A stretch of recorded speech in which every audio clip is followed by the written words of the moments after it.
which is we are now in the 5th chapter, which is again a very important chapter, which is called Karma Yoga, Actions in Krishna Consciousness. Okay, so today we will discuss that. Okay, actions in Krishna consciousness.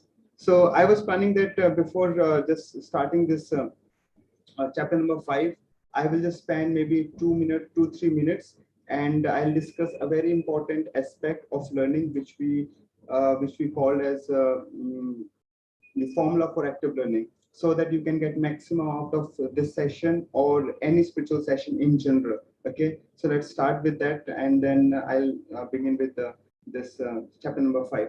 So basically, if you see that in the past few decades, there is a lot of interest in people towards spirituality, and this raises a very natural question, that why people are so much inclined towards spirituality when at the same time we are skyrocketing in our science and technology.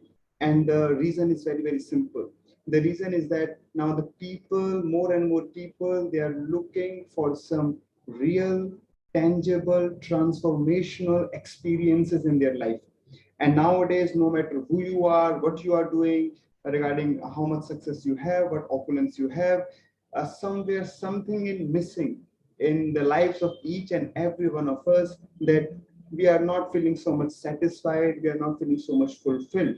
And therefore the people, they look towards spirituality as in hope. Okay, and now when people start practicing spirituality in whatever way, say even for example, just like attending the classes like this one, or maybe following some guru, or maybe associating with some organization, as soon as the people they start going into the spirituality, they basically face two obstacles. Obstacle number one, they understand that there is a huge gap between where they are and where they want to go, and this gap is huge, and this gives them a lot of discouragement. And second thing is, when they start practicing spirituality, so basically they get caught in the mechanical practices, and they hardly get any true taste out of it. And so basically most of us don't live the spiritual life we want to live, and we experience a very tiny portion of what our all possibilities are. So in the beginning we might be very excited, we are very enthusiastic, but then slowly things goes back to the step one. So to avoid these things, so this formula for active learning is very important. And sometimes it might have happened with you that when we hear some good lecture, when we hear some revealing lecture, and we get motivated, or maybe after reading some book, we get this feeling, okay, now I got what I was looking for, now I can change my life, this was missing in my life, now I have to apply this thing, and all thing will be done. And we are motivated, we are excited, but after a few days, as if that knowledge get evaporated, as if we never heard it, we are back to step one. Have any one of you have ever experienced like this, that you plan something, you want to do something in your life, and then you are excited also, then you set some goals, objective also, and then after a few days you are back to step one? Have any one of you experienced like this? You can maybe raise your hands. Anyone of you ever experienced like this? You set some goal. Now if you are okay, so maybe some of you. Now there are only two possibilities are there. If you have never experienced like this, then it means only two things. Number one, you have never tried to change yourself. You are happy with whatever you are. This is number one. And number two is that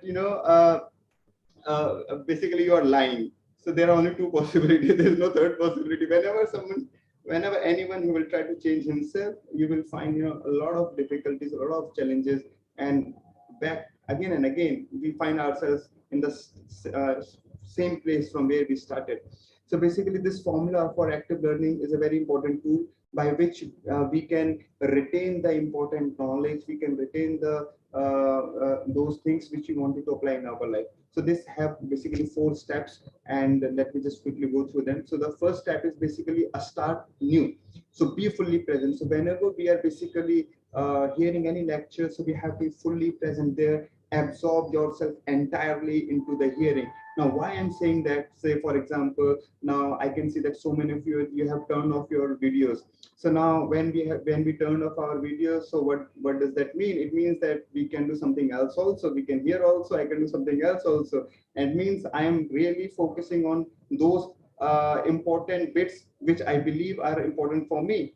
And I'm just searching for those only important things. But in the process, you might miss a very other important things which you are not aware about. So be fully present, absorb yourself into the lecture completely whenever you are hearing it. And so another thing is, step number 2 is, we call it as Shravana. So Shravana means to hear about the truth of life from a teacher in a consistent and systematic way and over a prolonged period of time, so that when we hear the same thing again and again and again, we can recommit ourselves to our goals and to our commitment. So this is again very, very important. And the third thing is manana. So whenever you are hearing, ask yourself, what does this mean?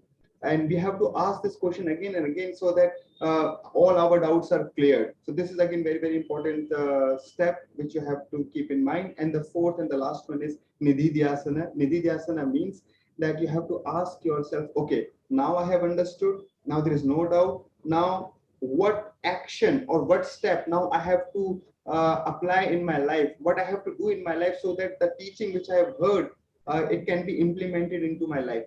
So unless we don't do step number 3, step number 4, no matter what lecture you are hearing or who is giving the lecture, after the lecture, our life will be, remain in the same position where it was even before hearing the lecture. So this is very, very important. So we have to apply this 4, start anew, be fully present, hear it in a constant way, as this course is all about. And the third is, ask yourself, what does this mean? And the fourth is nididhyasana, ask yourself how to apply those things. So basically we have kept question answer session in the end also, so that you can do manana. If you have any doubt, you can clarify it, and maybe we will do one activity also during the session, so that you can think about it, what you are going to apply from this session in your life. Okay.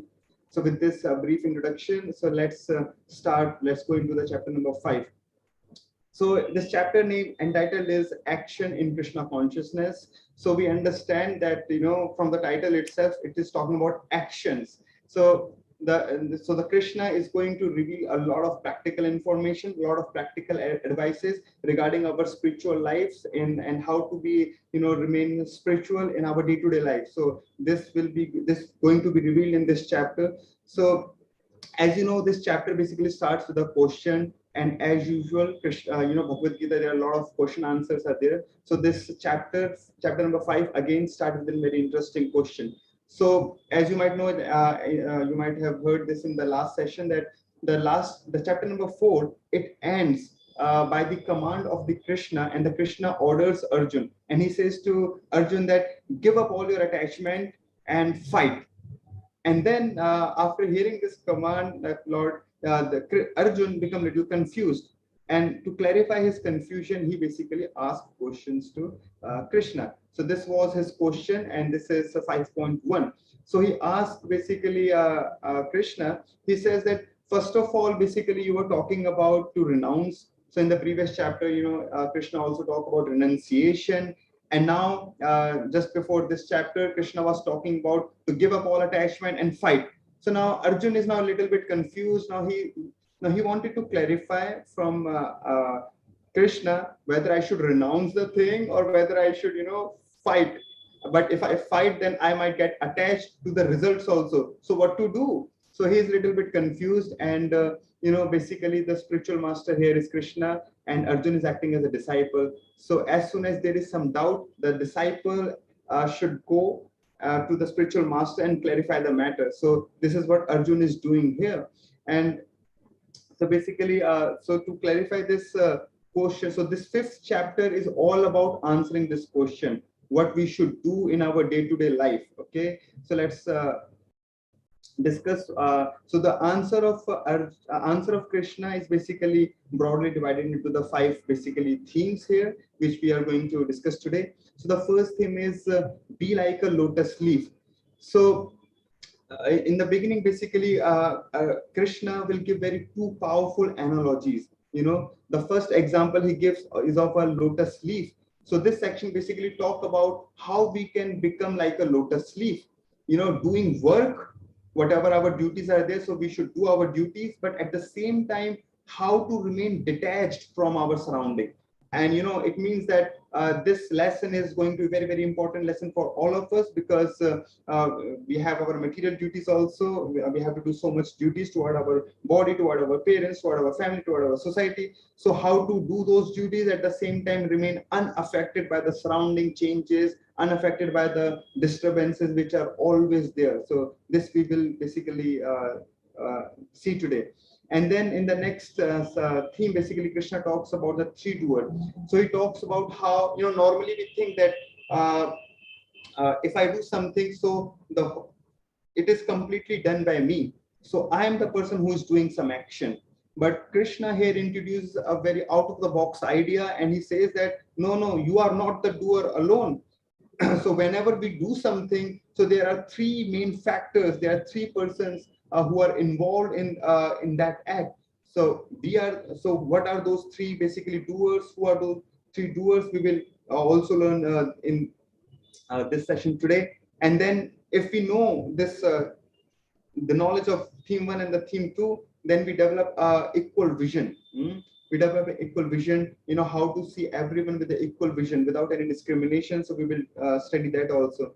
And especially in the theme two, this three doer, we will discuss a very, very important concept, which is, we will get the answer to some of the very relevant questions, and especially these questions have become more relevant in this corona time. Why bad things are happening to us, why God is doing bad to me, why God is doing bad to others, and why God is not preventing these bad things. And also these questions always comes up in our mind whenever something bad happens in society or in our life. So today we will get the answer to these questions, that how God is not responsible, how we ourselves are responsible for everything which is happening in our life. So we will learn that also. And then in the theme 4, we will a brief introduction of the Ashtang Yoga, and then there will be a peace formula, and then this chapter basically ends. Okay, so let's go into the theme 1, lessons from a lotus leaf. So I'm sure that you all know about this lotus leaf, and as you can see in the picture, so basically the beauty of the lotus leaf is that, as you know, the lotus, they grow in a wet area. Okay, so they grow in the wet area. At the same time, the water, it never wets the leaf of the lotus flower. So this is a very, very important thing. So what we can learn from this, so basically Krishna is trying to tell us from this verse, he's trying to tell us that how we can work in the material world, at the same time how we can remain detached even after working in the material world. So this lesson he's basically trying to give us, and let's see what Krishna has to say. So the Krishna in the 10th verse, he basically talks about this thing. So he says, Brahmane adhya karmani sangam tvakta karotiya lipyate nasa papena padam patram ivyam bhashe. So basically what Krishna is saying, he's saying that, let me just read out the translation for you. Now, one who perform his duty without attachment and surrender the results unto the Supreme Lord is unaffected by sinful action, as a lotus leaf is untouched by water. So basically, as an intelligent person, as an intelligent student, all of us would like to have a strategy where, our sufferings are minimized and our happiness is maximized. Is it not? So basically, Krishna is talking about that here. If we want to minimize our suffering, we have to minimize our attachment while performing our duty. Okay, and we should perform our duty in a detached way. So Krishna is basically giving the solution. He's saying, to remain unaffected by the external situation, external condition, we have to do two things. Number one, we have to become detached. So becoming detachment does not mean we don't have to do our duty. He's saying do your duty, but be detached. Number one. And number two, he's saying that you have to offer the results of those your duty to me. So whatever you're doing, offer the results to me. So basically, whatever results are coming, you offer it to me. Say, for example, say all of you are very intelligent student, and say suppose you get a very good marks. So usually when students, they get good marks, they become a little pride, and they develop a lot of pride in themselves. But here Krishna is saying that surrender those results unto me, and so engage those results in my service. Or say, for example, if you get some profit in a business, or you are getting some salary from your job or whatever it is. So basically Krishna is advising us to engage that thing in the service of the Lord. Say, for example, maybe we can give little charity, or maybe we can support some Krishna conscious efforts. So this is how we can surrender the results to the Supreme Lord.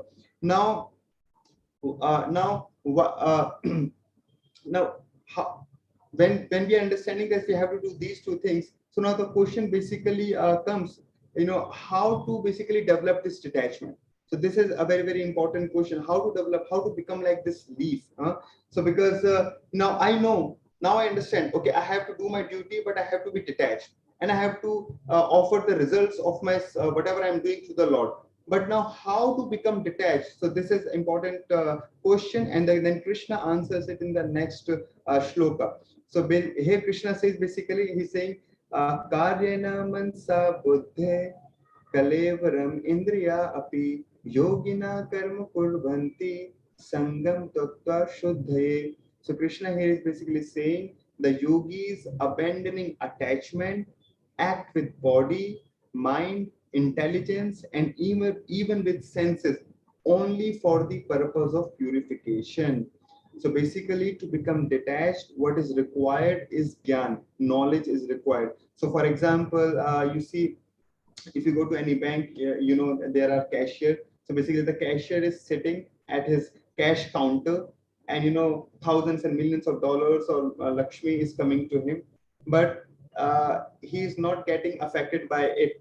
Why? Because he know his true relationship with the work at his hand.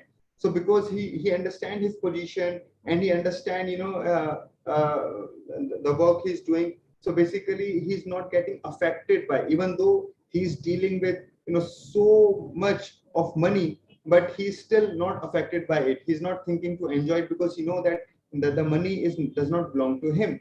So basically, so if we know who we are, so Krishna basically what he's saying here is, if we know who we are, what is our relationship with this world, and if we can act to purify ourselves, then we can become like a leaf.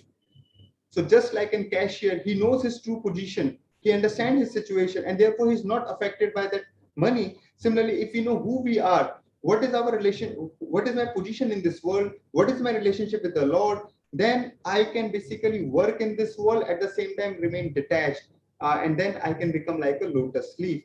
So this is very, very important thing. Now the question comes basically, how to develop this understanding, how to develop that, who am I, and what is my relationship in real ground, how to do the activities to purify, for the purpose of our purification, as Krishna is basically mentioning in this verse. So basically, to understand this, we will discuss a very simple formula. See, for the purpose of purification, so here when the Krishna is saying do everything for the purpose of purification, that means that we should understand our true identity.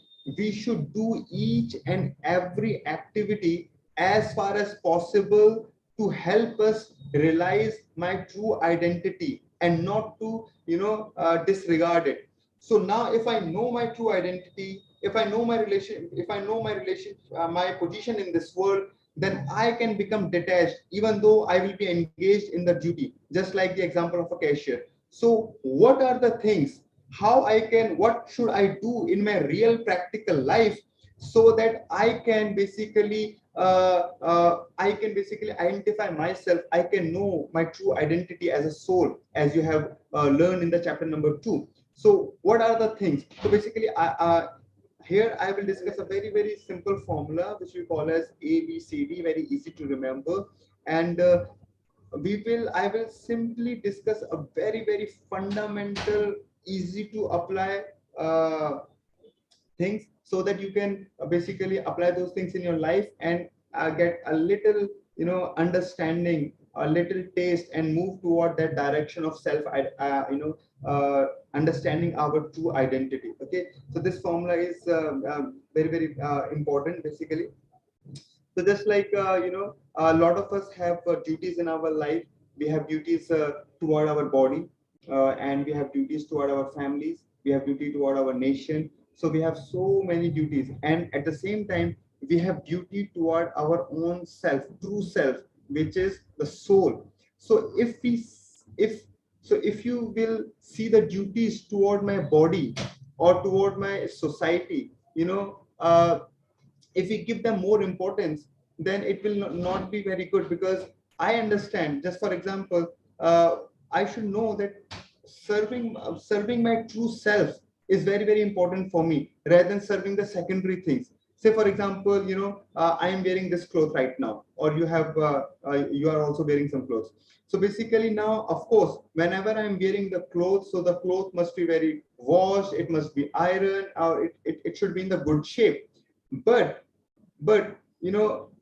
maintaining the cloth is important, but more important than that is maintaining my body. Is it not? If I try to preserve my cloth at the cost of preserving my body, then it will be very futile thing. So similarly we need to understand that these our body, the bodies we have is like an external dress, and it must be cared for as clothes, as we maintain our clothes.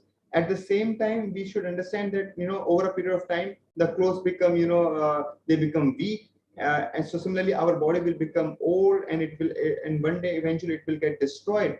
So we should definitely try to maintain our body, but not at the cost of neglecting the soul, neglecting my true identity. So this is very very important to understand.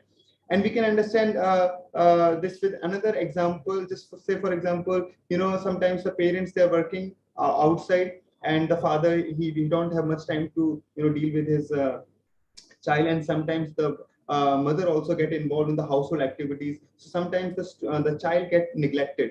But as soon as the child will become sick, the father and the mother, they will basically leave aside all those things, and they will try to take care of the child. So similarly, when we read Bhagavad Gita, we realize that all our life we have been neglecting the soul. We have not been nourishing it. So that's why taking care of the soul, the duty toward the soul, become a very very important and primary thing. So if we can do this duty, if we can do this duty for our true self, then surely you will remain established in your true identity. Like a cashier who knows his true relationship with the work at hand, you will remain detached from the influence of the external material situation, even while remaining engaged in your duties, and hence you can truly become like a lotus leaf. So now the important point is, now what is the minimum thing that I can do to ensure that I am doing my duties toward my true self, the soul? So what are the minimum things I can do so that I can ensure this? Okay, at least I am now starting taking care of my soul. So this formula is about that ABCD. So very simple thing. So I'll discuss basically 4 simple points which you can apply also, and you can move in this direction of identifying yourself as a soul, and then slowly becoming detached, and then becoming unaffected by the external situations in our life. So so basically A, B, C, D. So each basically alphabet here represents one idea. So here A represents association. So with whom I have to associate? So basically, as all of you know, association plays a very very important role in the life, in our life. So we change ourselves, the desire we have, my character, my value, my thought, even my activities will be very gravely and greatly affected by the kind of association I am having. So if you want to say, for example, if you want to be a good athlete, I have to be with good athlete. And if I am with them, then that fire of winning the match, that fire, that enthusiasm will be there in me, and then I can continue on that path. And similarly, if you associate with a drunkard, so sooner or later you are also be going into that bad habit. It is said that शराब से ज्यादा खतरनाक शराबी होता है. So Hindi में इसको ऐसे बोलते हैं. So कहने का मतलब ये है कि it is said that more dangerous than this liquor is the association of one who drinks it, because that liquor which liquor will not make you drunkard, but the association of drunkard will. So this is very important. So our association is very, very important. So if you want to be in goodness, if you want to identify, if you want to work on your true identity, if you want to take care of your true self, which is the soul, then we must associate with those people who are practicing this kind of thing. Okay, so if we want to learn something so that we have to apply it in our life, then it can be learned best by living or associating with those who are basically actually doing it. So for example, if I want to learn English and or say some other language which is not a local language here, so what will happen is, if so the easiest way is, if I go and associate with those who are speaking English, so I can learn English easily. But if I am associating separated from the culture where it is spoken, so first of all, it will be very difficult for me to learn English, and at the same time, even if I learn, I will be doing a lot of embarrassing mistakes. So basically here, so what association we are talking about here? So if we want to develop goodness, then we should associate with saintly people. We should associate with devotees. Why with devotees? Because they have the spiritual values, and the thought process is very neat and clean. And the activities they are doing, it is filled with the devotion for Krishna. And so therefore, when we associate with them, we develop this mood to move toward a devotional life, to work toward our self-realization. So if I associate with them, some influence will come to my character, my value will evolve, and those basically spiritual values will help me to inculcate a very different thought process, a very straightforward thought process, and my activities will basically become purified. So association with the devotees is very, very important. And nowadays basically it is not restricted to physical association. We can even the association like this kind of classes also, we can associate with any devotee, any saintly person who are actually living this kind of life on on Zoom or maybe on some other platform. So this can be done. So association is very, very important, because when we associate with them, we develop that desire, we develop that mood, and we start working on our true self also. If we are not associating with the devotees, then definitely our desire will be completely materialistic, and whole life we will be living neglecting our true self, the soul, and 100% working for the body, which ultimately going to be destroyed sooner or later. So this A is very, very important, association. So whether it is physical or whether it is online, but it should be done. Okay. So the second thing which is very, very important, B, is it represents basically books or scriptures. So here we are talking about scriptures. So there are many, many Vedic scriptures, but the one you can start with is Bhagavad Gītā. Okay. And so basically, why scriptures? Because the scriptures, they sharpen our intelligence, they help us to come in the goodness. And especially this Bhagavad Gītā is very, very important. Bhagavad Gītā is considered to be the essence of all the Upanishads. The 700 verses are very, very valuable. In fact, it is mentioned that you will get all the knowledge which is there in all the scriptures of the world in Bhagavad Gītā. At the same time, you will also get in Bhagavad Gītā which is not available in the other scriptures. So Bhagavad Gītā is very, very important. So and nowadays it is very easily available also, so you can read Bhagavad Gītā as it is. And what to do? So basically, just you have to give 20 minutes daily. That's all. Just 20 minutes. If you just give 20 minutes, 20 valuable minutes into reading Bhagavad Gītā every day, you can feel the difference in your attitude. You can feel the difference, the way you are now dealing with your problems. You can feel the difference in the mood you have, and you can feel the difference in your life. So these 20 minutes every day can basically help you to move toward goodness and to work toward your true self, which is the soul. Okay. And it will make you more peaceful, more self-control, and your life itself will be the proof of it. So say for example, when we eat food, so जब हमारा belly भर जाता है, so I need not to ask anyone. I now understand, okay, now it's done, I need not to take more. Similarly, when you read this Bhagavad Gītā every day, just for 20 minutes, you will yourself, your life itself will become proof that yes, you are growing in a proper direction. You are becoming more satisfied. You are becoming more self-controlled. So this is very, very important. So B is reading Bhagavad Gītā. minimum 20 minutes every day. Now C is about chanting. So what is chanting? What is this new word chanting? So basically, nowadays you might have heard this word mindfulness. So this is very, very popular nowadays. In fact, it has become a multi-billion-dollar industry, mindfulness industry. So basically, scriptures, they also recommend mindfulness much before this, this official setup of these mindfulness industries. So they recommend meditation, but their meditation is little different. So they advises us to do meditation, but on the holy names of the Lord. And this meditation on the names, on the spiritual names of the Lord, is called chanting. So now the question comes, what is the importance of this chanting? Why we are focusing so much on this? So so basically the scriptures describe a lot of importance for this chanting. So for example, this is a very important verse from the scripture here, where it is mentioned, Hare Nama, Hare Nama, Hare Nama iva kevalam, Kalo nasteva, nasteva, nasteva gatir anyatha.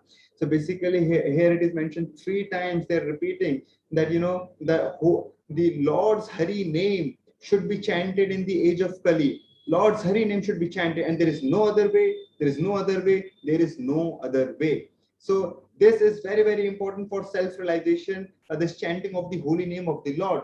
So now the question comes, what name should I chant? Okay, I have to chant the name of the Lord. Okay, but what name should I chant? Because I have limited time. I will take out maybe 10 minutes, 15 minutes from my busy schedule. Now, what to do, what mantra to chant so that I can get,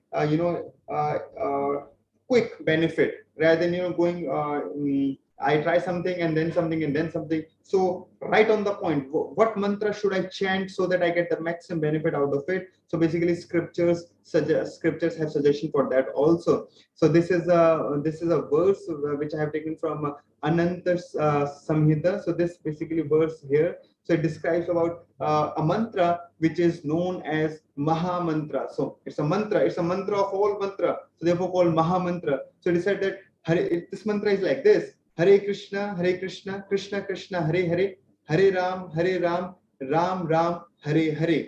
And then basically it is mentioned in this verse that anyone basically who chant this mantra, which is known as Maha Mantra. So this Hari Nam. So earlier we were discussing you have to chant Hari name, but what Hari name? So here it is mentioned that you have to chant this Hari Nam, Hare Krishna Maha Mantra, and it is mentioned that these 16 names, in Kali Yuga, this mantra can deliver all the jivas. So this is the mantra for Kali Yuga, for the present age. So this mantra is very, very important for all of us, and this mantra is like this, as you can see on your screen also.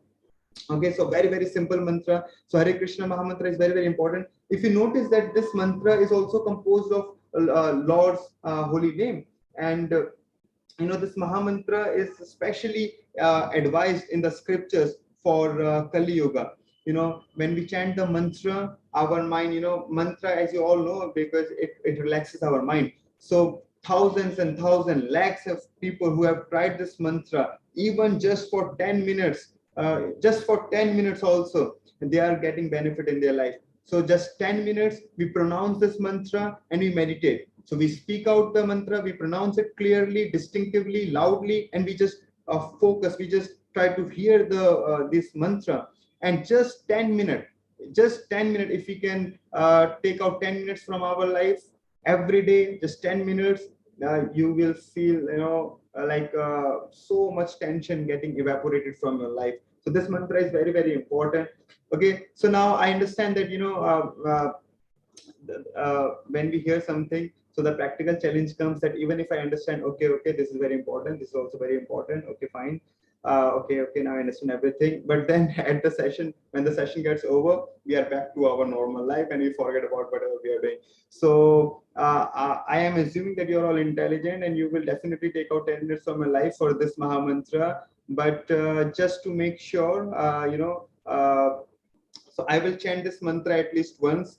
And you have to repeat it after me, so that at least once you chant this mantra. Okay. So now I request all of you to just unmute yourself. Just unmute yourself, all of you, and then you close your eyes. And I will chant the mantra here, and then you listen me, and then just repeat after me. Is that okay?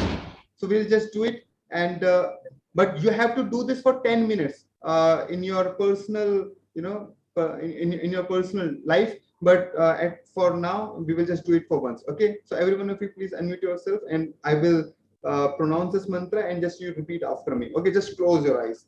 Close your eyes now, because this is only, it will take only 10 seconds. You have to repeat after me. So just try to listen it carefully. Okay, so at least once we hear it clearly, distinctively, loudly, and just focus on the mantra. So all of you, please close your eyes, and I will pronounce it. I will pronounce it, and you have to repeat after me. Okay, so Hare Krishna, Hare Krishna, Hare Krishna, Hare Krishna, Krishna, Hare Krishna. Okay, wait. I'll say, and then you have to repeat. That's all. Okay. So Hare Krishna, Hare Krishna, Hare Krishna, Hare Hare Krishna, Krishna, Hare Hare Krishna, Krishna, Hare Hare, Krishna Krishna, Hare Hare, Hare Ram, Hare Ram, Ram Ram Hare Hare Ram, Ram, Ram Ram, Hare Hare. Ram Hare Hare. So thank you very much. I Hare. know only some of you have participated in this. So anyway, but this mantra is very, very important. And those who have just tried it here, I request them to basically practice this mantra just for 10 minutes. And then if you can do that, you will find a lot of positive vibrations in your life. Okay. So what is D? So we have done with A, B, C, and what is D? So D basically means for diet. So now whatever we eat, so it affects our consciousness. Everyone knows this. So we are what we eat. Our consciousness is basically depends on the consciousness with which the food is made. So whatever we are eating has a lot of impact on our consciousness also. So now just think about, if we are eating a spiritualized food, how much positive impact it will going to have in our consciousness, in our life. So basically, so here D means we have diet. So basically it is what we are saying here is that whatever you are eating, whatever food stuff you are eating, whatever it is, dal, sabji, whatever it is, whatever you like, just before eating it, just put some tulsi leaves in it and offer it to the Lord. Maybe you can chant the Maha Mantra, which we have just learned 3 times. We can chant it by closing our eyes in a prayerful mood, and then the Lord will accept it, and then we can take it. So just by this simple activity, the food becomes spiritualized, and we eat, when we eat the spiritualized food, our consciousness basically becomes purified. And even if we don't have love for the Lord, if we say, okay, I don't have any love for the Lord, okay, that's fine. Even if we don't have the love for the Lord, but we understand that all the food is coming from nature, and the nature is working under the Lord's direction. And so basically all the food which we are getting is coming from the Lord. So as a matter of gratitude also, we can actually do this very simple process. Before eating anything, we can just offer it to the Lord. The food becomes spiritualized, and then basically we can eat that food. So whatever it is, it doesn't matter. Just it should be, of course, vegetarian food without onion, garlic, if possible, and just put some tulsi leaves on it. Chant the mantra 3 times, make it spiritualized, and then take it. A very simple thing, So basically nowadays we have so many food processing industries. So we can process the food. For example, if we have potato, we can make some uncle chips or something like that. But we don't have any food manufacturing industry, because the food is simply manufactured in the nature's lab, which is controlled by the Lord. So basically we have to be grateful. At least as a human, we should be grateful for whatever we are getting from the Lord. So as a matter of gratitude also, we can do this very simple activity. So this formula ABCD basically will help you to basically do. These are the minimum commitments, minimum activities which you can do to ensure that you are taking care of your true self, the soul. And once we are taking care of true self, the soul, then we can basically realize ourselves, and then we can establish ourselves in the proper consciousness. As the cashier established, he's in the proper knowledge, and therefore he's not affected by, even though he's so much cash is coming, but he's not, he's doing the job, but he's still detached from that money. So this is very, very important. Okay, so as you are hearing this, as you are hearing me, so I just want you to write down these ABCD which we have learned. So now I want you to do some practical commitment today. So just write down in your chat box which one of the following, which are you now planning to basically apply in your life, maybe from today or maybe from tomorrow. Just by hearing, things will not happen. For example, if you're just seeing Baba Ramdev doing yoga on a TV, so if you see Baba Ramdev doing a lot of yoga, a lot of asanas for 2 hours, nothing will going to change in your life. To change your life, you have to get down from your sofa and you have to start doing like what Baba Ramdev is doing. So similarly, just hearing these four things, A, B, C, D, okay, now I understand everything. No, but you have to start doing also. So now I want to know which of the four things you would like to start in your life. And my suggestion is that you basically you introduce all the four. It does not really take a lot of time. So association, just associate with the devotees. It can be an online association also. And book reading, just 20-minute book reading, 20-minute Bhagavad Gītā, simple. And then and then we talked about chanting also. So chanting basically is 10 minutes Maha Mantra chanting, 10 minutes meditation is not a big deal. And the fourth was whatever you are eating, just offer it to the Lord. So these things basically purify our consciousness. These are very fundamental beginning points of spiritual life, and I request you to take it very seriously, because we are in the process to basically realize ourselves. So this is very, very important. So just write down in the comment box so that later on I will just try to read all of you what you are basically committed to out of these four A, B, C, D. Because unless you don't do these practices, our knowledge will basically remain theoretical. Okay, so just think about those things, what you're planning, and then write down the chat box. Later on I will definitely read all of them. Okay, so this is very, very important. Do some commitment. So with this, basically we come to a very important life lesson, that the spiritual life will drive away the sinful life automatically, as both are incompatible. So just like the darkness of the night, we cannot see anything, but as soon as the sun arises, everything becomes visible. So sun drives away the darkness of the night. So similarly, if we introduce Krishna in our life through this ABCD, if we invite Krishna in our existence, in our being, in our consciousness, in our mind, in our intelligence, then naturally all the sinful tendency will go away, just like the darkness go away when the sun arises.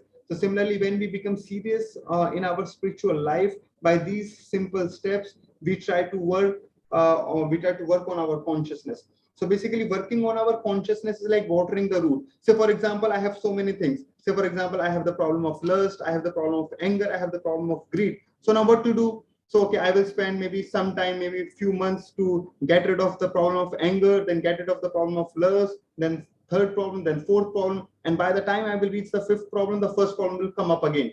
So basically, but if I work on my consciousness, then I can basically simultaneously, I can get control all these things, and I can grow in my life. So this is very, very important. This formula ABCD is very, very important. So please try to apply those very simple things in your life, so that you can see the practical transformational changes in your life. Okay, so now with this, we are moving to the next theme, which is the three doers. So I will go really fast because now so many things are remaining here.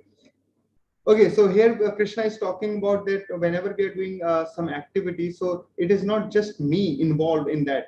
So there are basically three factors which are involved there, and let's see what are those three factors are. So basically here Krishna, this is the shlok regarding that.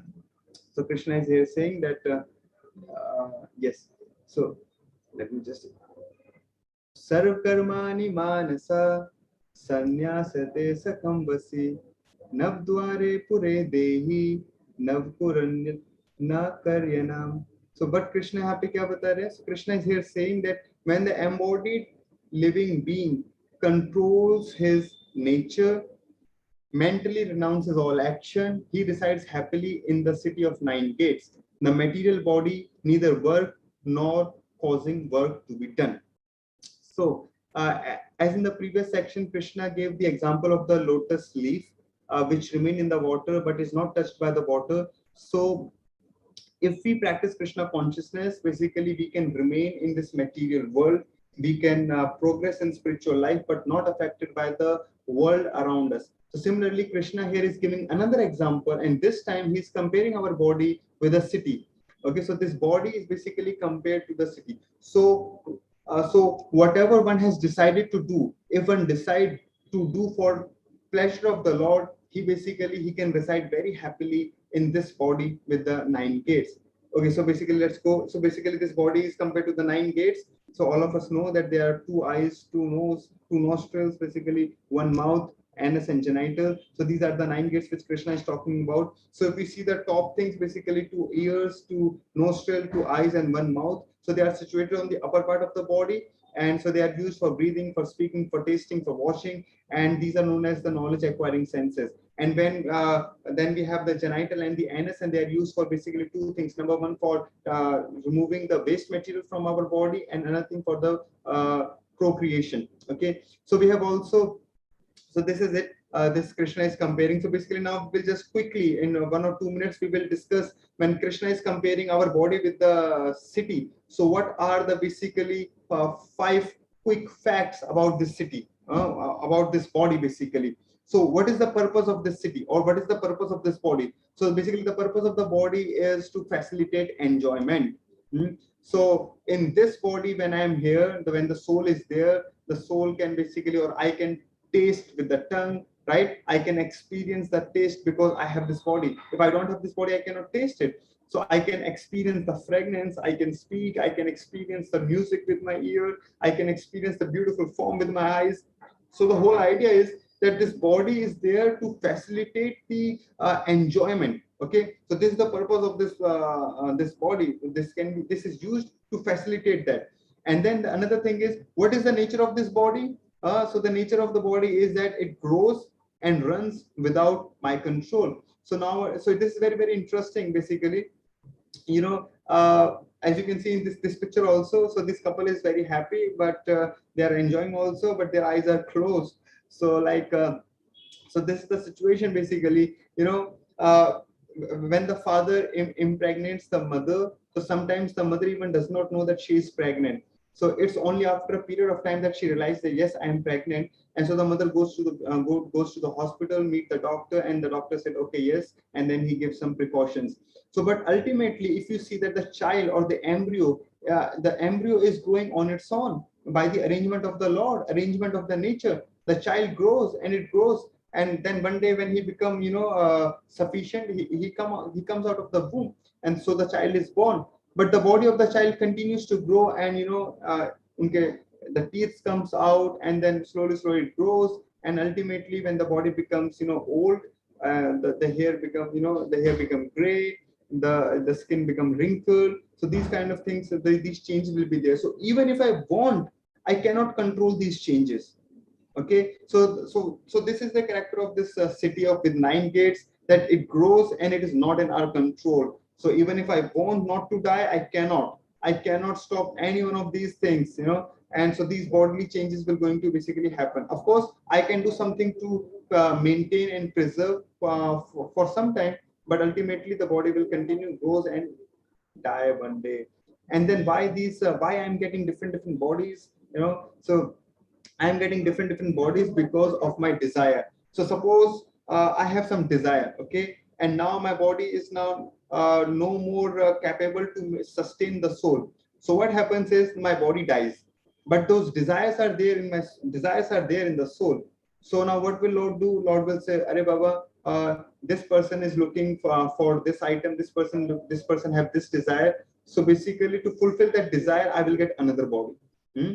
So this is why I'm getting new and new body, because my desires are not satisfied. And if my desires are not satisfied, but this, as we have just discussed, the body is temporary. So body will die one day, but because the desires are there in the soul will get another body. Okay, so this is why I am getting again and again new bodies. So what do we get in the whole process? So like from between the birth and between the death, what do we get? We get a lot of miseries. So there are diseases which no one can escape. No one can escape. And then there is old age. No one can avoid it. Even if you want, no one can. And finally, ultimately, death will come, which no one can escape either. And in between the birth and death, there is so much suffering. So this is the basically main characteristic. So there is a constant misery. and of course some little happiness sometimes also comes in between, but that happiness also is very short lived. It comes and it goes away. And but throughout this journey from birth to death of this body, this city of nine gate, there is a lot of suffering. And Krishna has also mentioned in the Bhagavad Gita, this is dukhalyam ashashrutam. Dukhalyam means it is full of misery, ashashrutam means it is temporary. So how we can expect happiness here? So there is no happiness here. So how do I acquire this city? So what decides what kind of body I will get next? So basically, this is decided by two things. Number one, what was my desire before, while quitting my body during the time of death? So, and number two, it is decided by my karma, what I did throughout my whole life. So the kind of consciousness I was in during my life, that kind of consciousness, basically that kind of thought, that kind of desire I will be having when I will be leaving this body. And to fulfill those desires, I will be getting the next body. So this is very, very important to understand. So this body with nine gate is one of the doer, one of the doer, and the second doer is Jivatma. Jivatma is basically the soul itself. Okay, and then the third is Paramatma. So like how these three things are connected. So basically the idea is that the soul desires. The soul has some desire. Okay, now the soul is desiring something, and then the soul is basically those desires are basically executed through this body. If the body is not there, the soul will not be able to fulfill those material desires. So the desire is done by the soul, and the body basically facilitate to have those desires, basically to execute those desires. And the third factor is Paramatma, the super soul, which is sitting inside our heart. You must have heard this thing that the God is inside our heart. Yes, the God is inside our heart in the form of a Paramatma. So all our actions are ultimately sanctioned by the Lord. So there is a desire of the soul. It is executed through the body, and it is executed because the God sanctioned it. So basically, whenever I do something, so there are three factors. Number one, the desire of the soul, and it is executed through the body. And then there is a Lord Paramatma who is basically sanctioning those desires. If the God does not sanction our desire, the soul basically cannot do anything. So these are the three factors. So these three doers are there. So now how this understanding of the three doer is important, how this can help me in my real life. Now this can basically give the answer to some of the toughest question which comes up again and again in our life. The question of misery, why there is so much suffering if God exists. So now I will just take for next 5 minutes to understand how this understanding of three doer is practically applicable in our day-to-day life. And especially this question has become more and more important during the time of Corona, when the people had basically seen so many their close relatives leaving them. So let's understand how this understanding of three doers can help us to basically solve this problem. Okay. So what we see in this world, in this world basically you will see so much suffering. Some people are physically disabled, some people are mentally disabled. Now when some people are physically disabled, at least they get some sort of sympathy from other, but what about those who are mentally disabled, who are not so sharp minded? So people simply just pass comment like, why you are so dull, why you are so lazy, why are you not like other people? So they get these kind of comments also. So eventually, every one of us have some sort of crippling abilities. So this is what we are observing in this real life. Okay, and then the natural question comes: why is it like this? Why there is so much unfairness? A life seems to be unfair to everyone. Of course, the degree of unfairness may vary from person to person, but yes, there is unfairness in everyone's life. So the natural question arises: why is it like this? Why the world is so bad? Why there is so much suffering? And so how to answer this observation, this visible fact? So now there can be basically three explanations for this. So number one is, if we go by science, if we go by the atheistic explanation, then it will be like it is happening just by chance. So for example, if there is no God, now atheists believe that there is no God, and ultimately there is no supreme controller, no God. So this world is what it is. Things are running under the laws of nature. So if there is no God, if there is no creator, And if this world is simply running by blind forces of nature with no ultimate direction and no purpose, then the only explanation remains is that everything is happening by chance, a pure chance. So basically, everything is happening by chance. So if you are an atheist, life is like a lottery. If you are suffering, bad luck. If you are not suffering, good luck. So basically, just there is no explanation. Everything is just happening by chance. You have to accept it, okay? And the explanation ends. And now this kind of explanation, the atheistic explanation, is well, actually speaking, is very not so satisfying, and it is not complete at all, because my questions are still not answered. The question like why this is happening with me, why so much suffering is there, these questions are still not answered. So basically, just by using the word by chance, a feeling is given that everything has been answered, but the questions are still there right on the table, waiting to be answered. Okay, so this explanation that things are happening by chance is completely unacceptable for the very simple reason. Number one, we always look for cause in our life. Say, for example, exam. So now, normally I give this example to my students. Say, for example, now you work very hard and somehow you get less marks. So your parents ask you, hey, why you got less marks? And if you say, mom, mother, father, this happened just by chance, so then they will slap you by chance. Okay, so we cannot give this kind of explanation. So the point is, whenever we see some result, we are looking for some cause. Okay, say take another example. Say when you are sick. So when you are sick, so we ask what went wrong. Okay, so should I need to take care of my diet? Should I need to take more rest? What is going wrong, so that I can correct myself. So basically, when we are sick, we are looking for the cause. Okay, so from the very very simple things in our life, we are looking for the cause, and then we basically take medicine also. Now, even if I don't know why I have become sick, but I have this idea that if I take the medicine, I will be cured. So basically, it is two-way. So when I see some effect, I am searching for some cause, or I am doing some activity and then looking for some result also. So basically, there is an action reaction kind of correlation which we try to see in our life. Say, for example, one day you come to your home, and then your parents, they see that there's so much your face is bruised, and they ask you what happened, and you say, just it just happened like that. you know Definitely they will not going to accept this. They will ask what happened. Did you get into fight with someone? Did you hit something like this? They will ask you these questions.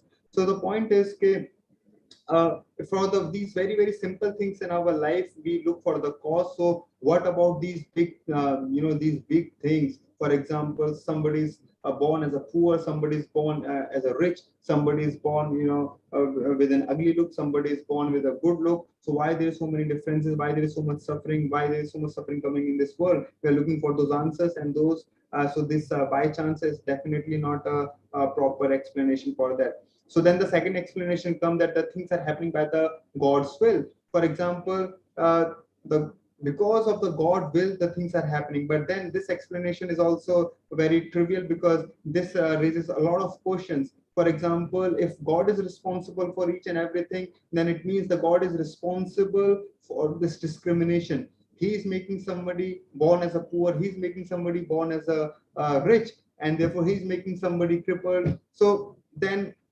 this is even worse than the atheistic explanation, because at least in atheistic explanation there is no one, things are happening by chance. And in this kind of explanation, this is even more difficult to digest, that there is some person, the supreme lord, who loves us, but then he is giving so much suffering to us. So this explanation is not basically good one. But then there comes this karma explanation, and this has a lot to do, which we have just discussed, the three doer principle. So basically what this explanation says, that we need to understand our role. The difficulties we are facing are actually the result of our own past activities, and we need to take the responsibility for that. Say, let's understand this with a very simple common example.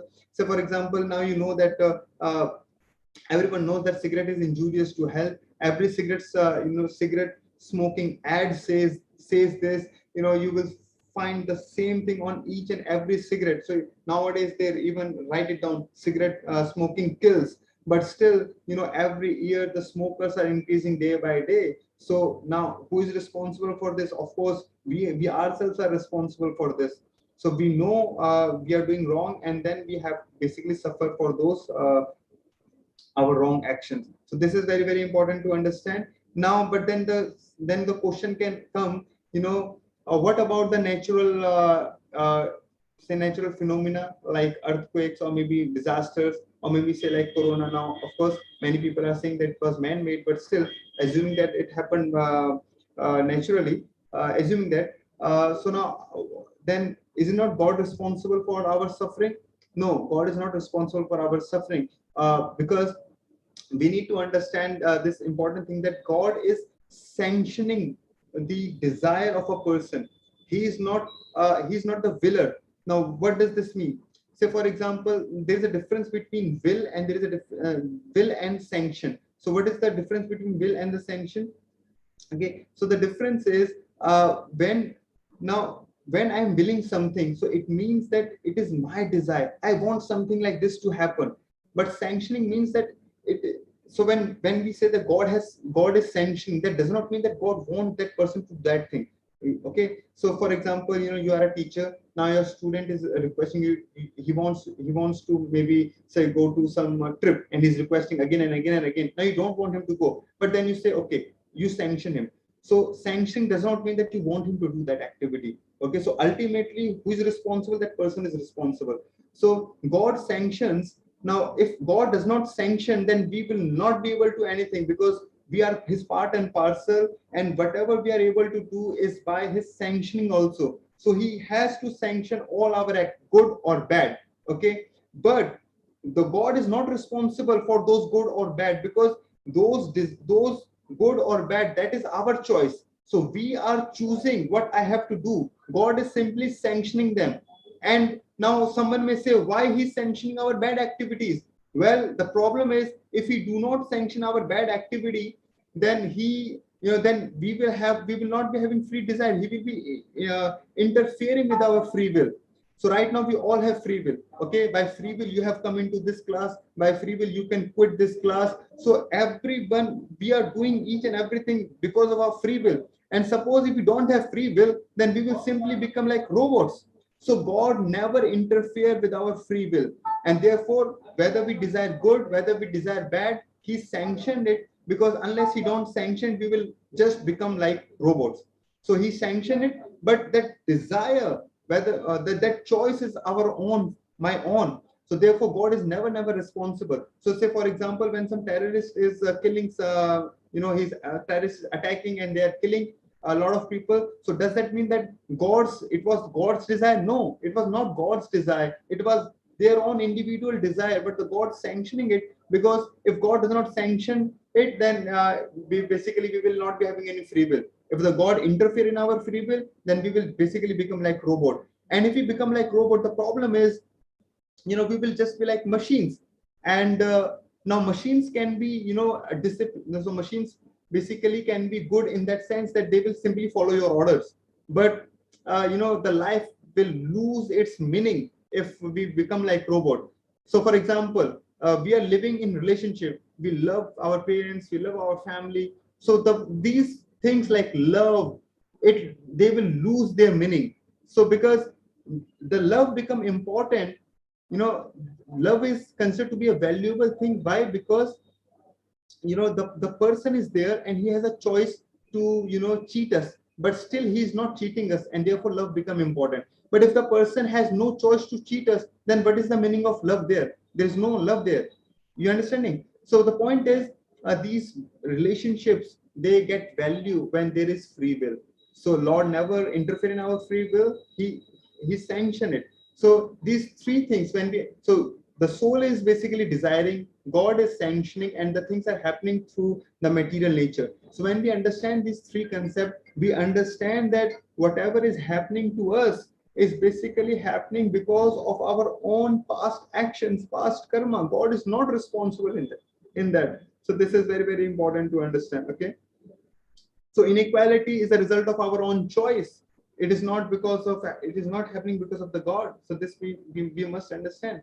And another thing is, you may escape the law of this material world, but then it will be very, very difficult to escape from the stringent law of nature. So if you do something wrong, that karma will come back to you. What goes around comes around. So the Lord is blameless. He act only as a facilitator. So this we need to understand. Okay. So with this two themes, now we come to the third theme, and in 10 minutes we quickly wind up the things. So what is equal vision basically? So the Lord basically talks about this thing in from verse number 17 to 26. So when one develops the knowledge of the previous two themes, he develops an equal vision. Okay. So basically here it is mentioned that the humble sage, by virtue of the true knowledge, sees with equal vision a learned and a gentle brahmana, a cow, an elephant, a dog, or a dog eater. Hmm? So, so what happens? What happens to him? He develops an equal vision. Whether it is a learned gentleman, he sees everyone with an equal vision. See, so why this is happening? What happens to his eyes? Now, because he sees that yes, he is now seeing, he's not seeing other from the outer covering. Now he's seeing the he's seeing the inner person. For example, he sees that okay, this is the covering of a dog, the outer covering is of a brahmana, the outer covering is of a cow, but inside all these body, inside these different form is a soul, is the Lord is residing inside the heart. So he's seeing, so when he develops these kind of vision, he sees the three doers. So he understands that Paramatma is there within the each and everyone's heart. So now he is now seeing everyone with the equal vision, meaning that he is not focusing, giving more emphasis on the external dress. He is focusing on the spirit soul, the Lord, the Paramatma inside the heart of each and every one of us. So now what is the benefit of this equal vision? Now, what happens when we understand that each and everyone is part and parcel of the Lord? How this affects us? What are the implications of this in my life? There are so many implications. So the implications are basically huge. Now, once we, when we become equal in happiness and distress, if he understands this kind of thing, why? Because now he clearly understands that he is not this body. So whatever is happening to us, he understands that this is happening to my body. So it is not really happening to me, the true self, the soul. So basically, if someone gives me respect, so I am the same. I'm not getting proud. If somebody insults me, still I am not getting so much bewildered. Why? Because now I understand this appreciation or this insult is coming to the body, and I'm different from the from my body. So basically, the result is I naturally become more tolerant, because I understand that I have got this body. This body is not so good, or this body is very beautiful. Whatever it is, I have to tolerate. The good or the bad is happening because of my past choices. So I have to tolerate them. I don't have to blame other. So the blame goes to me myself. So I tolerate whatever is happening. So there is good happening, I tolerate. There is bad happening, I tolerate. So I naturally become tolerant when I understand basically this principle. And then another impact is that I become basically I naturally become kind toward other. So I do not have to hate anyone. I see everyone as a recipient of my gentle kindness, right? So because why I see why I have this attitude, because now I understand that the Lord is residing in the heart of each and every one of us. So when the Lord is residing in everyone's heart, how I can insult other? I have to respect each and every living entity. So this is very, very important. And then another thing is I give up unrealistic expectation from myself and from other. So yes, I understand that I am a very part and parcel of the Lord. So I have imperfections with me, and so therefore there are imperfections with other as well. So in general, I develop a very a realistic approach toward others in that sense. So these are the practical benefits basically which we will be getting when we develop this equal vision. Okay. So And now moving toward the fourth Ashtang Yoga. So basically, Lord in just one shloka talks about Ashtang Yoga. Ashtang Yoga is basically meditation. This is very famous nowadays. Yoga, some sort of. So nowadays, people understand yoga means some sort of bodily gymnastics. Taking air from this nostril and then making it out from the other nostril. So this kind of thing we understand, and we believe that the purpose of yoga is simply to heal our body. But this we will study more in the next chapter, in the that is in your next session. So chapter number 6 is basically all about Dhyan Yoga. So this Ashtang Yoga. Okay. So but just to give you a brief idea, so this the actual process, the actual purpose of this Ashtang Yoga, this meditation, was basically to control, to restrict my senses. Because if my senses are not controlled, then I will be distracted. I will be distracted from my path. But if I control my senses, I can remain focused. When my senses are controlled, I can make my mind calm. When my mind is calm, I can meditate on Paramatma within myself. So the purpose of this Ashtang Yoga was to control the mind and senses, so that I can focus, I can meditate on the Lord which is there inside my heart. So this is the main purpose, goal of the Ashtang Yoga. The goal is not to become healthy. Of course, it is a byproduct of Ashtang Yoga, but the main goal is to control my mind and senses so that I can meditate and see the Lord within my heart. Okay, so this will be revealed more, how to practice, what is the posture, what is to be done, what is not to be done, in the next session. Basically, we will discuss that more there.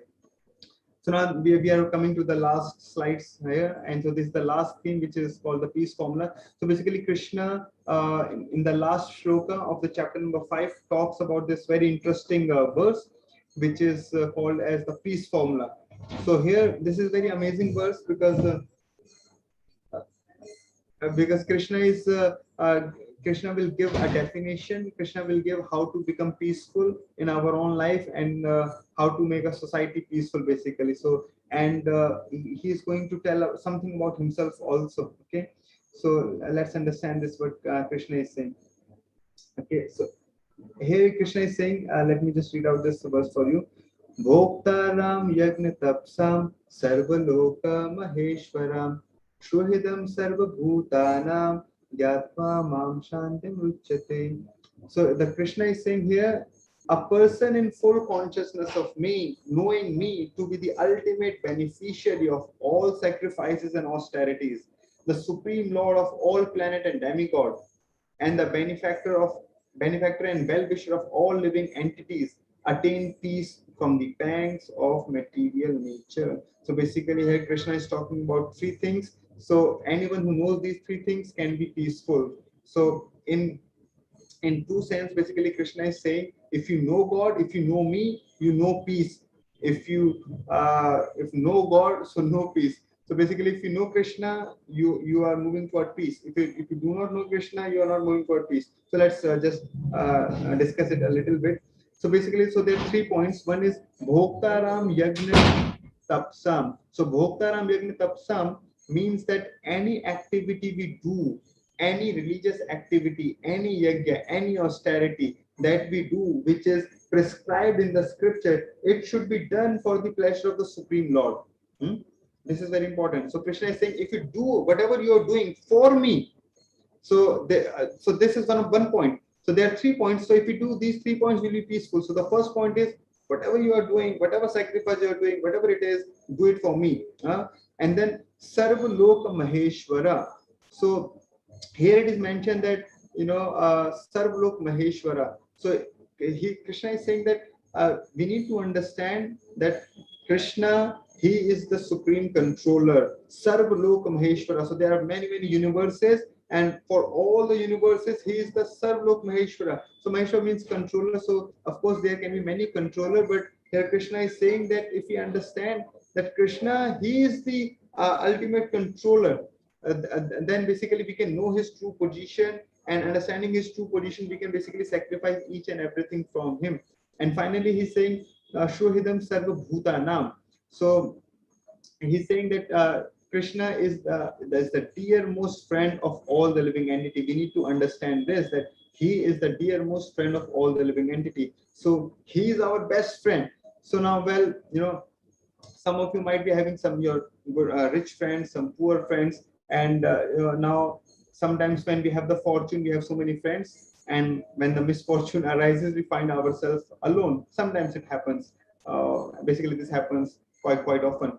So, but Krishna is not that kind of friend. Krishna is there with us all the time. So he's there with us in the form of Paramatma in our heart all the time. So I am a human, he is with me. When I change my body, I go into the animal body, he comes with me. So he's always there. He's always there to help me, waiting for me to basically work toward him.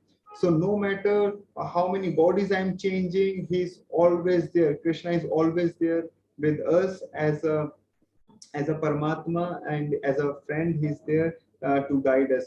So we may get a body of a king, we may get a body of a pig, whatever body we are getting, Krishna is basically coming with us all the time, again and again and again. And sometimes when our friends ignore us, so basically the friendship slowly becomes, it falls apart. But for so many lifetimes we are not listening to Krishna, we are not listening to the God, we are not working for our true self.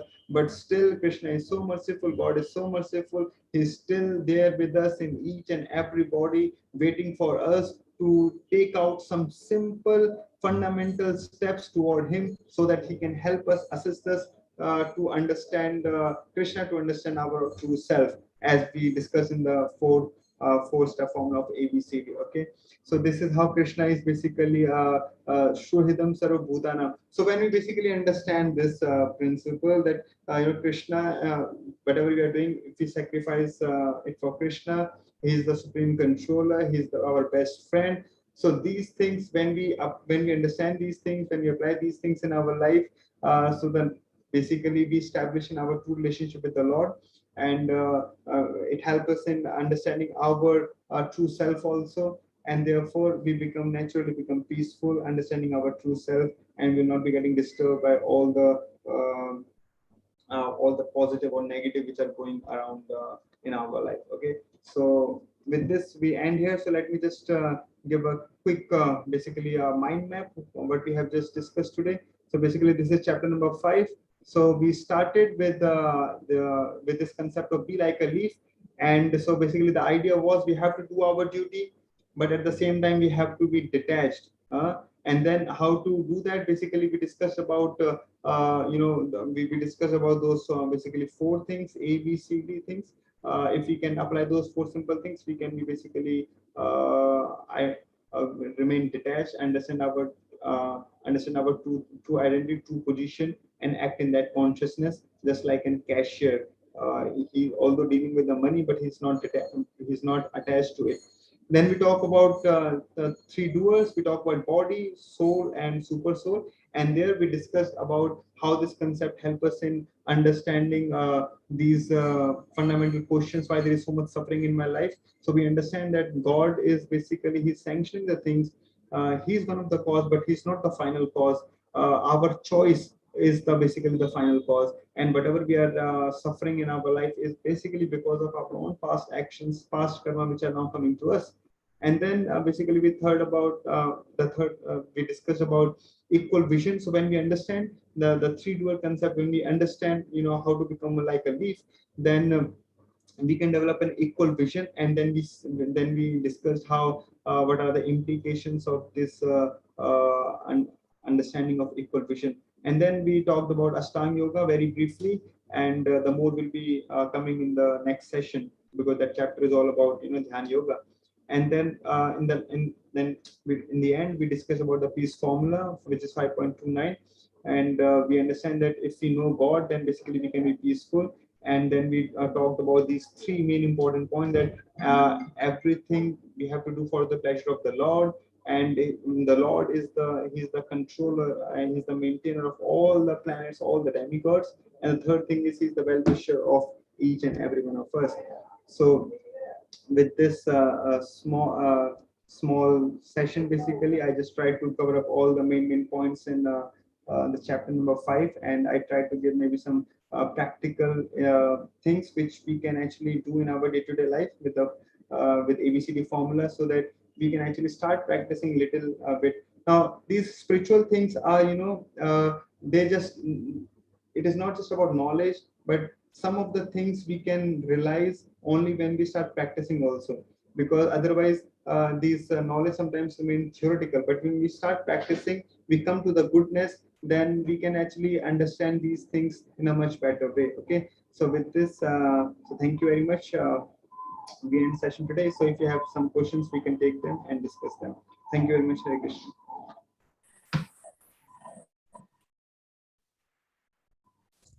After this very pertinent and relevant chapter, Prabhuji, everyone is very much interested, and we can see our participants very keenly. They are listening you, Prabhuji. So before that, I'll just ask the participants if they have any questions. So maybe Prabhuji, we also don't want to take much more of your time. But then I'll request maybe 1 or 2 questions at least, Prabhuji, because our viewers are here. So I'll request you. And we have in next Saturday our question answer sessions. Prabhuji will take. So rest of the questions will be answered in that session. I request our viewers to please put your questions. If you have any very important questions, so please, yes.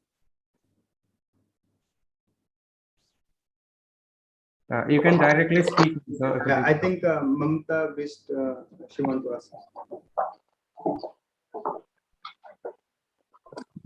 Hare Krishna, Prabhuji. Yeah, please. Am I audible? Yes, I can hear you. Please go ahead.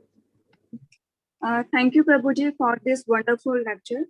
Prabhuji, I want to ask one thing that because you already mentioned that our Western philosophy. So I am just asking that what is the role of that means Western philosopher like Aristotle, Plato? They already believed in God, and they already means they already believe the existence of soul. So what is the difference between the Krishna consciousness movement and philosophy of Western regarding now, the existence of God? So basically, if you read Bhagavad Gītā, so the main difference which you will find in the Western philosophies and the Indian Vedic philosophy is that the Western philosophy is basically mainly relying on mental speculation. So for example, I am an intelligent person, I'm a philosopher, so now I will speculate. Now, of course, some of these speculations may be right, but some of these speculations can be wrong also. So for example, when I'm speculating, so speculating means I have some observation, I know some part of it, but then rest of the part I'm basically assuming that it must be like this, and this I'm deciding based on the observation I'm having. But the one thing which I need to understand that I can basically observe a very tiny portion of what the reality is. Now, even if you go in the material science also, so they say that 99.6% basically is consisting of the dark matter and the dark energy. So this dark matter is basically we cannot even see. The dark energy is we have no idea what it is. So we just 0.4% is what we can see. This 0.4 is the whole universe, and from within this 0.4% we can just see a very little portion of it.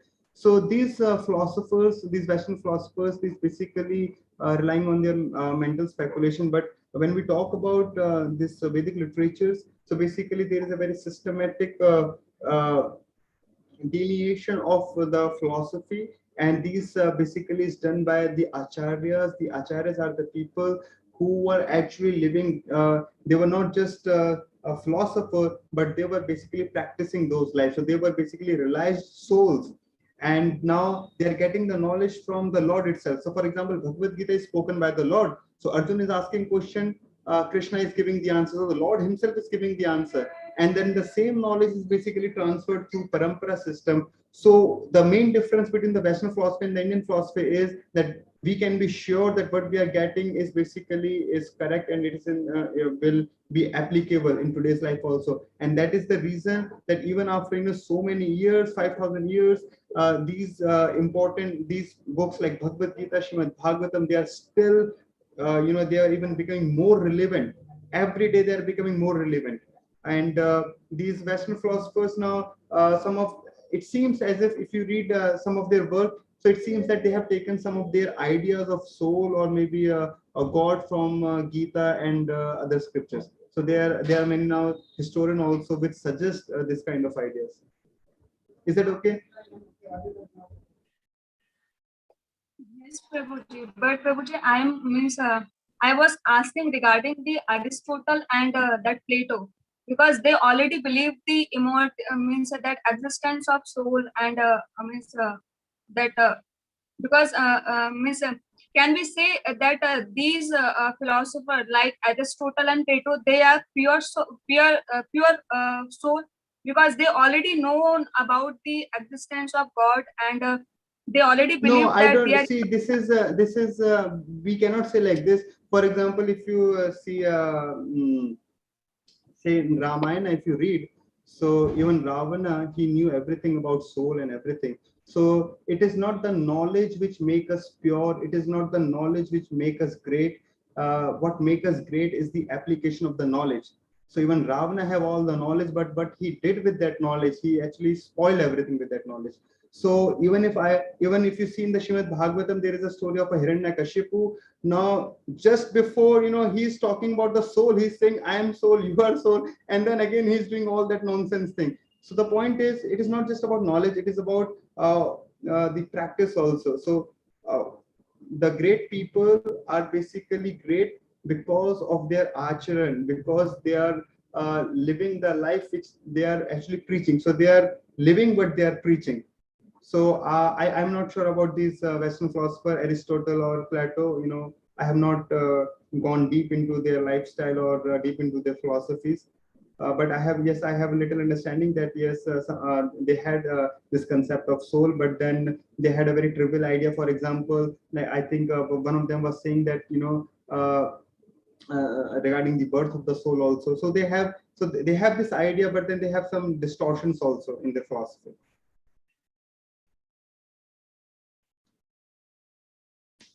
Is that okay? Yes, Prabhuji. Thank you. Okay, Sonika Priyadarshini. Hare Krishna Prabhuji, Dandat Yes. Pranam.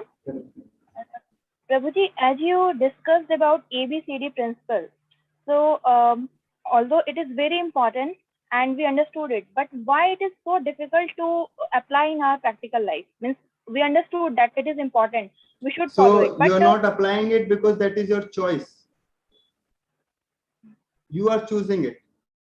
So like sometimes the students say, "Okay, oh Prabhuji, I want to wake up early in the morning, but I'm not able to do it." So I say to them, that is your choice. So don't blame anyone. You have chosen not to wake up early. So this is your choice that you will not going to apply these things in your life. Please understand this. So we may say, "Oh, this is my nature. What can I do?" So basically, this is indirectly you are saying, "Look, I'm not going to apply these things." I mean, who can stop you if you start practicing them from tomorrow? Who can stop it? You yourself is stopping yourself. Understanding? So basically, we should be very honest with ourselves. And even if you are not applying them, so we should say, "Okay, this is my choice that I am not applying it." So the beauty of saying this will be that when you say, "This is my choice, I am not applying it," it means you can change your choice also tomorrow. So it means tomorrow you can start applying that also. But if you say like this, "Oh, this is my nature, what I can do, I am helpless," so it means like you will never grow in your life. So we have to be very honest about ourselves. So when we say that I am understanding this is important, but I am not applying, it means practically you are saying that I understand that this is important, but still I am choosing not to apply them in my life. So you have to change your decision. Okay. thank you so much, Prabhuji. Okay. Okay. Any other thing? Okay, we would like to thank Das Raghunath Prabhu I'm very grateful that today he came and he shared with us his learning, his knowledge, his realizations based on his application.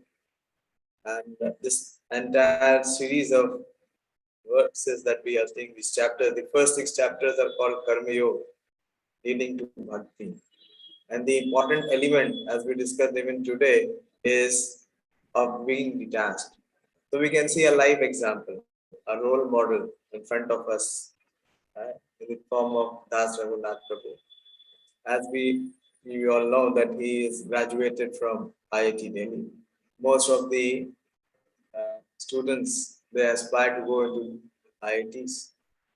And after having graduated, he had a very well settled professional life. But here is a practical example of what is detachment and what is renunciation, and how it became possible because he has gained knowledge from Bhagavad Gītā. So we can see, we have been discussing in last 4 chapters, and again this subject came up today, is how to be detached like a lotus leaf, based on knowledge, based on applications, based on realization, and based on this understanding that the gain that we get from this detachment is much higher than our attachments. As Prabhu also indicated, attachment leads to our suffering.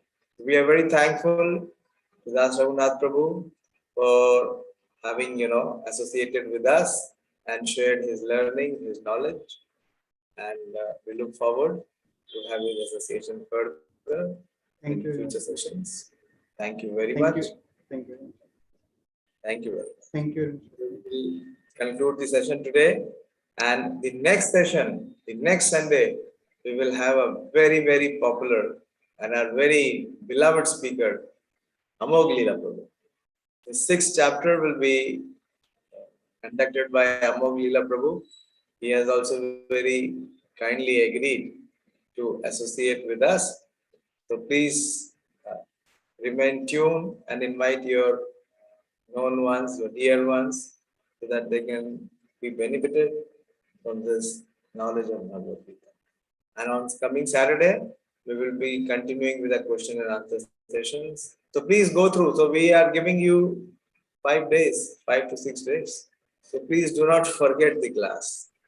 As Dasanna Prabhu was, showing in the front before we started the class, that there has to be contemplation, there has to be nididhyasana, and there has to be mananam. So please contemplate, please try to extract the learning, what you have heard today. Open your text of Bhagavad Gītā, go through the verses, and wherever you find you have inquisitiveness, your questions, please write to us, and we will take that in the Saturday session.